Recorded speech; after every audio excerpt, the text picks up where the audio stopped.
All right, welcome back. Today I am going to be reading the 43, 44, 45, 46, which is the end of the book. He slept in the park that night and for the next dozen or so, sometimes in the buffalo shed, other times the bandshell benches or the pavilion. The nights were warm now. June was on the way. He ate when and where he could. For apples and carrots and day-old hamburger buns, you couldn't beat the deer and buffalo pens. A new Acme had opened, and the bakery section always had a tray of free samples sitting on the counter. And then there were always the Pickwells. It may have been an illusion, but it seemed that the hungrier he got, the farther Mrs. Pickwell's whistle traveled. Some dinner times, there was hardly a spot in town from which he could not hear it. He read in the library. He joined pickup games in the park, baseball, basketball. School was letting out. There were more kids. Mornings were the best. He would rise with the sun's color before the sun itself, before the bison and set out. He came to think of these apple skin hours as his special time with the town. There was not a street or alleyway or house or store, not even a garage that he did not recognize. His footsteps fell everywhere, but on the bridge, over the bridge, his eyes everywhere on the P&W trolley trestle. And the people, most of them he did not know by name or face, yet they revealed themselves to him even as they slept. He knew them by their windows and cars and porches and toys they left outside. But most of all, he knew them by their backyards. Flowers, weeds, junk, pet houses, tree houses, vegetable gardens, rubber tires, grass ranging from desert sparse to shaggy to trim as a Marine's haircut. The backyards were as different, as individual as faces. East End and West End, black and white, would begin only when the alarm clocks rang. For now, before sunrise, there were no divisions, no barriers. There were only the people, the families, the town, his town, as much his town as anyone's. He knew he could be sleeping right then in the Beals' house, or the Pickwells, or even the McNabbs. But beyond that, for a few enchanted moments each newborn morning, he believed there was not a single home in Two Mills, not a single one that would not happily welcome him to enter and to go upstairs and curl up between the sleepers. Maybe that's why he left his bandshell bench late one night in mid-June and went to someone's backyard on Hamilton Street. Someone whose leaf lettuce he had watched growing, and quietly opened the gate and closed it behind him and laid himself down on a white wicker love seat on the back porch. From then on, he slept in a different backyard or back porch every night. Once, finding the back door unlocked, he slept in a kitchen. One morning in early July, cruising down the Appleskin Hour, Maniac thought he heard footsteps other than his own. He stopped. Only the vast quietness responded. It happened a few more times, must be his own footfalls echoing down the row of houses. 2 days later, passing an alley, he thought something moved at the other end. And once, turning onto a broad street, he had the feeling, more sense than sight, something had just flashed around a corner 2 blocks away. When these old sensations continued for another morning or two, Maniac knew he was not alone. So he was not totally surprised when, a few mornings later, he turned a corner and ran smack into another early hour cruiser. No, it wasn't the what that surprised him. It was the who. Mars Bar Thompson. They quickly bounced off each other and went their separate ways. Neither paused. Neither said a word. This was the first in a series of apparently random mergings. Intersections, alleyways, one never knew when he would come upon the other. Sometimes they found themselves running the same route, only a block apart. On one occasion, they trotted down the same street at the same time in the same direction, but on opposite sides of the street. And then one day, as it happened, they each turned at a particular corner on the same moment and headed off in the same direction, side by side. Still, neither spoke. Not even their eyes met. They jogged silently for a block, then veered apart. The next time they dovetailed, they stayed that way for 2 blocks, then 3 blocks, and so on. No words, no looks, just the rhythmic slapping of their sneaker soles upon the sidewalk and the pulsing duet of their breathings. Stride for stride, shoulder to shoulder, breath for breath, till they were matching on all points, a harnessed pair, 2 runners become one. Morning after morning it happened this way, the 2 of them dovetailing at an intersection and, without the slightest hitch in stride, cruising off together.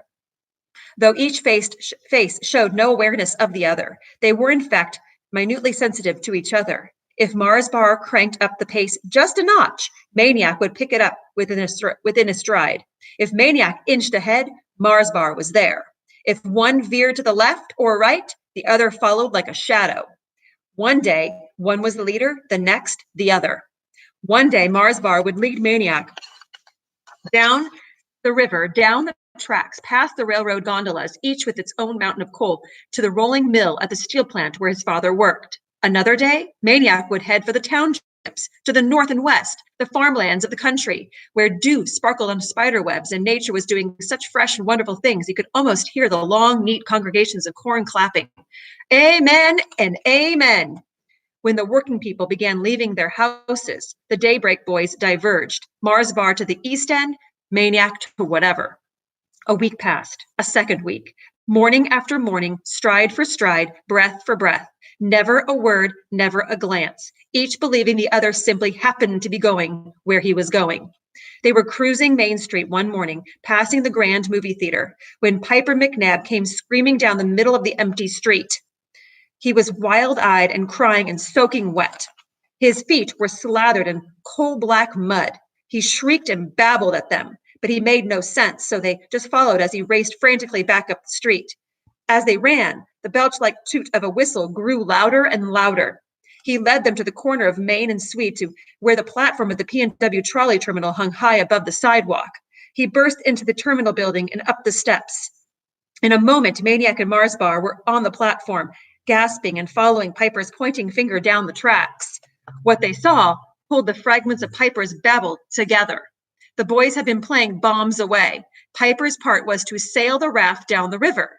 Russell's part was to wait on the trolley trestle that spanned the river. And when Piper passed underneath, bomb from a bucket full of rocks. Everything went as planned, unless you count Russell's failing to sink the raft and Piper's practically drowning trying to reach it, until Piper returned to the terminal to find Russell still out on the trestle. Apparently, without the target below to focus on, Russell had suddenly discovered how high he was. One false step, and he could slip right between the ties to the river. And that's where Russell was now, out on the middle of the trestle, high over the water, frozen in terror, not even a railing to cling to, responding neither to Piper's cries nor to the red and yellow P&W trolley, which also occupied the trestle, idling and tooting about 20 feet away. Piper pulled at Maniac. Save him! Save him! Mars Bar stared with growing astonishment at Maniac, whose wide, unblinking eyes were fixed on the trestle, yet somehow did not seem to register what was there. Nor did he seem to hear Piper pleading. With the drenched, mud-footed kid clawing at him, he turned without a word, without a gesture, and left the platform and went downstairs. Shortly, he appeared on the sidewalk below. He crossed Main and continued walking slowly up Swede, Piper screaming after him from the end of the platform. Magee! Magee! Maniac's first groggled thought was that it was the buffalo calling to him. Then he thought, it's the superintendent. He's discovered me and he's come to kick me out. He propped himself on his elbow, swatted a straw from his ear, and gave a better listen. Magee! Magee! Mars Bar. It was the second night following the morning at the trestle. Maniac had been asleep in the buffalo lean-to. He stood. Magee! Where are you? Here, over here. He headed toward the voice over the hoof-chopped earth. The moon was full. He could see Mars Bar's dark form against the fence. Then he could see his eyes. Where are you doing over here? I've been looking for you. Heard you hung out here. Where did you hear that? Amanda Beale. You really sleep here, man? What do you want? Where's the buffaloes? I can't see them. They're sleeping like every other person that's got sense. What are you doing out here at this time of night? I snuck out. I'm not there when they usually wake up. They'll figure I'm running, like usual. Ain't you afraid in there? No. Both fell silent. Cricket talk and fireflies held the night. Magee? Yeah? I gotta ask you something. Go ahead. Why didn't you go after the kid? Why didn't you go away? Maniac didn't answer. Listen, man, I know you wasn't scared. I know it. So I had to come and ask you. Maniac's voice came faintly. Is he okay? I asked you first. Maniac drew a long breath. You want to come in? Mars Bar laughed. You kidding? Ain't no buffalo gonna eat this dude. They don't eat people. You come out here, man. Maniac climbed the fence. He started to walk. Mars Bar walked with him. Maniac told him the story of his parents' death. He told about his problem with the trestle, how he had learned to avoid it. And then, all of a sudden, there I was on the platform, looking out at it, closer to it than I ever was before, up on the same level. I always saw it from below before. Now I was up there, too, where they were, looking down, and it was more real than ever. The nightmare was worse than ever. I saw the trolley coming. I saw it falling. Them. They walked in silence past the silo-shaped cage of the broken-winged golden eagle. Mars Bar swallowed hard. His voice was hoarse. I knew you wasn't scared. Maniac sniffed. I don't remember much. Next thing I knew, I was somewhere down on Swede Street. Somebody come down the east end like you did, all by hisself, a fish belly, get all up in my face. He rippled a stick along the deer pen fence. I knew scared wasn't it. So, said Maniac, what happened? Mars Bar laughed, wagged his head. Happened? Man, I still don't believe it. He rippled the fence. That little guy, he looks at me, all his crybaby face, and says, okay, can I go out and get his brother? I look around like, is somebody else here? I says to him, who you talking to? Me? I'm just pulling his chain, only he don't know it. 'Cause I'm ticked a little, because there he was a-hollering for you up the street, and there I am standing right alongside the stupid white potato. Understand what I'm saying? Maniac nodded, and out of the darkness came the strangest sound, a kind of amplified gulp. Mars Bar jumped. What's that? Emu, said Maniac. There. Behind the nearest fence loomed a tall, thin neck topped by a small head. What? Emu, second largest bird in the world, after the ostrich. They're from Australia. I don't remember studying about no emu. You buddies with all these dudes? No, just the buffalo. So go ahead, what happened? What happened, Mars Bar snorted. What happened was, I went out and rescued the dumb fish. Like, to get myself killed. Maniac touched Mars Bar's arm. He okay? Mars Bar snickered. Yeah, he's okay, but that ain't the main part. The main part is how he was all grabbing onto me coming off them tracks, shaking, shivering, hugging, like he wanted to climb inside of me. I was afraid, he shook his head, giggled, afraid the fish belly was going to kiss me. They laughed. Maniac tried to picture it, the two of them making their way across the trestle, tie by tie, arms wrapped around each other. And even that ain't the mainest part, said Mars Bar, his voice rising in wonder. Even when we got off, the little guy wouldn't let go of me. We're off it, I says to him. You're rescued. But all he does is grab me harder, like he's an octopus or something. Off the platform, down the steps, out to the street. He's still doing it. I couldn't pry him off no how. So, said Maniac, what did you do?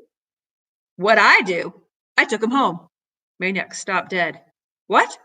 Mars Bar shrugged. I figured, let my mom pry him off me. Of course, the other one had to come too.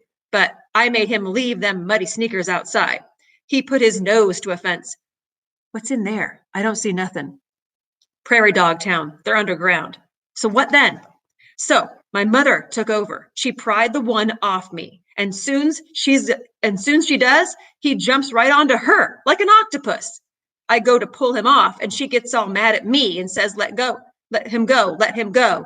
She gets the wet one dried off, takes off his clothes and puts my old stuff on him. Stuff she's been saving in case I get a little brother someday. But I won't, because my mom can't have no babies no more. And I ain't even come to the craziest part yet. What's that? They didn't want to go home. They stayed all day. My mother babying them, feeding them. I tell her not to. She swats me away. Sometimes my mom ain't got no sense. She makes me play games with them, Monopoly and stuff. Finally, my father drives them home.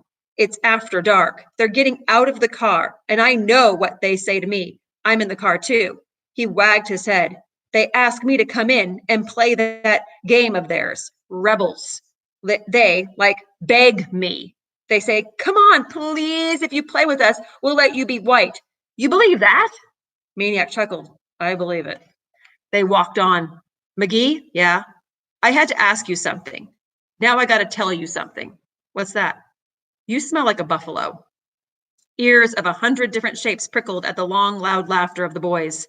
Magee, Marsbar said after a spell. Yeah? My mother wants to ask you something, too. Your mother? Yeah, like I told her about you, you know. Actually, she already heard about you.